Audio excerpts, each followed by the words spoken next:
You know, after 43 years on this bench, I've watched divorces turn into treasure hunts, hidden bank accounts, secret trusts, properties quietly transferred to cousins or siblings the week before filing. But on that sweltering August morning in Houston, an ex-wife sat before me in the final property division hearing, swearing under oath that her net worth was barely $120,000 after bad investments and helping family. Her ex-husband, the one who had built their construction company from a single truck to a multi-million-dollar operation while she managed the home front, believed her disclosures at first, until I caught her red-handed in under 5 minutes, a series of wire transfers to an offshore trust she'd never disclosed, fake invoices from a shell company she controlled, and a luxury condo in Aspen titled in her sister's name but purchased with marital funds. When the forensic accountant's report hit the screen and her carefully rehearsed story collapsed, she didn't just lose the case, she lost the courtroom's sympathy, her credibility, and ended up facing a $1 million penalty that flipped the entire division in his favor. This wasn't about splitting assets fairly. This was about a woman who had spent 3 years of litigation stonewalling, lying under oath, and hiding over $2.8 million in community property while painting herself as the struggling single mother. The confrontation wasn't theatrical, it was surgical. Evidence after evidence laid bare until she had nowhere left to hide. And when the penalty landed, the courtroom felt the full force of what happens when greed meets accountability. Before I take you through every damning, red-handed moment of that day, hit that subscribe button right now. Seriously, click it, because stories like this expose how far some people will go to keep what isn't theirs and how fast justice can turn the tables. Drop a comment telling me, have you ever suspected a spouse was hiding money in a divorce? You're going to feel the sting of this one. I've been a family law judge in Harris County, Texas since 1982. That's 43 years of dividing estates where love once lived and now only resentment remains.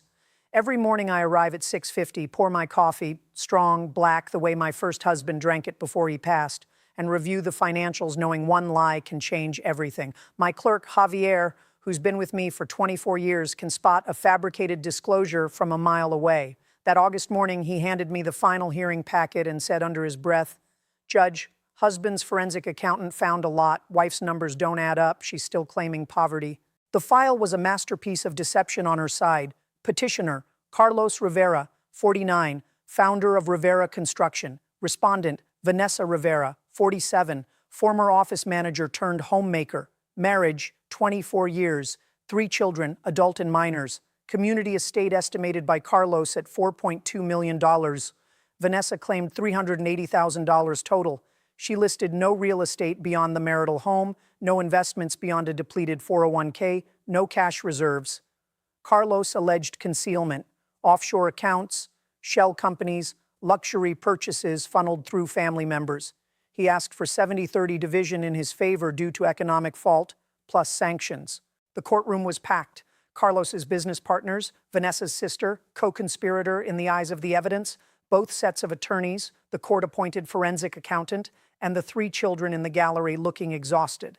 At 10:25 a.m., Javier called it, "In re the marriage of Rivera, final property division and sanctions hearing." Carlos entered first, work boots, button-down, quiet confidence.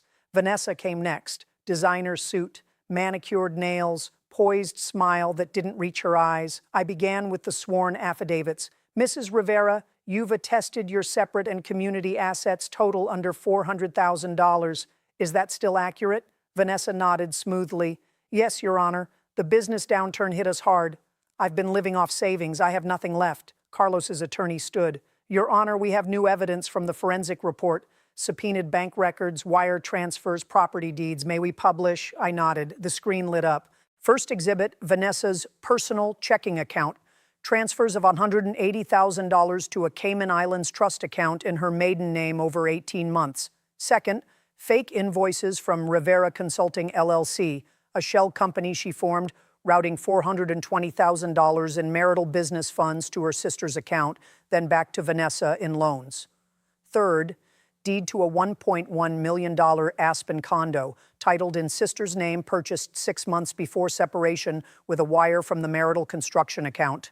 Vanessa's face froze. Her attorney whispered urgently. I addressed her. "Mrs. Rivera, these transfers in the Aspen property were never disclosed in your inventory." "Explain," Vanessa stammered. "Those were Personal loans to my sister. She was repaying me slowly. The condo was her investment. I had no interest. I displayed the trust documents. Beneficiary, Vanessa Rivera, Revocable Living Trust. This trust lists you as sole beneficiary. The Cayman account has your social security number as tax ID. You controlled it. You hid it. She paled.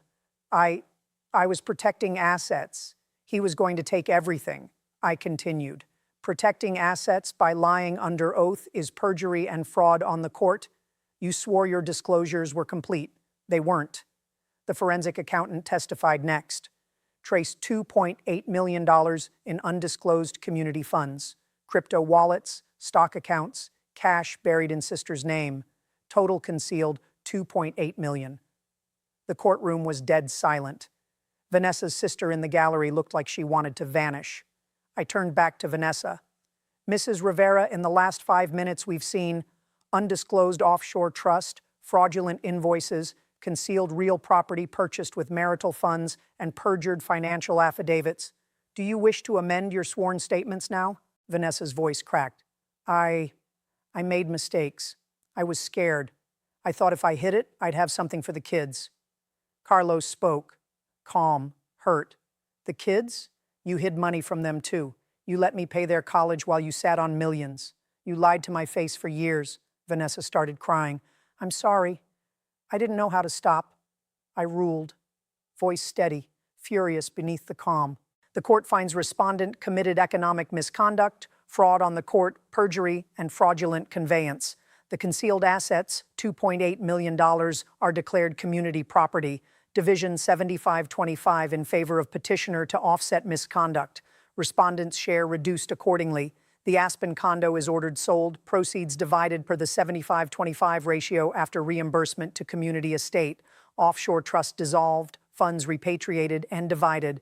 Punitive sanctions, $1,000 payable to petitioner for bad faith litigation, perjury, and intentional concealment. Attorney fees awarded to petitioner, $145,000. Referral to the district attorney for perjury and fraud investigation. Matter set for contempt hearing if funds not repatriated within 60 days. I looked at Vanessa. Mrs. Rivera, you didn't just hide money. You hid the truth from your children, your ex-husband, and this court. Greed has a price. Today you pay it. I banged the gavel twice. Judgment entered. Court stands in recess. Vanessa sat frozen, tears streaming. Her sister rushed forward. Carlos stood quietly, nodded once to me. Gratitude, not triumph. The children in the gallery hugged their father. 6 months later, Carlos wrote me, "The condo sold. I got my share. The kids are in therapy. They're angry at her lies. But they know I fought for fairness. The $1 million penalty hurt her, but it taught her something money never could. Thank you for seeing through the smoke." Vanessa's appeal failed. She's paying in installments. Word is she's alone now. Sister distanced herself after the fraud exposure. Stories like this sear into you. An ex can hide millions, lie under oath, and still think they'll walk away clean until justice catches them red-handed, and the penalty isn't just dollars, it's dignity lost in open court. If this made your blood boil, if you believe hidden assets should cost dearly, hit that like button, subscribe for more courtroom moments where deception gets demolished, and share this with anyone facing a divorce where numbers don't add up. Comment below, should hiding assets in divorce carry jail time, or is a $1 million penalty enough? Thank you for listening. God bless. Marriage ends, but truth doesn't negotiate. When it finally speaks, in documents, wires, and sworn lies exposed, justice doesn't blink. Check the next video. Another asset hiding scandal with an even bigger penalty is waiting. Take care in love and in law. Honesty still matters even when the papers are signed.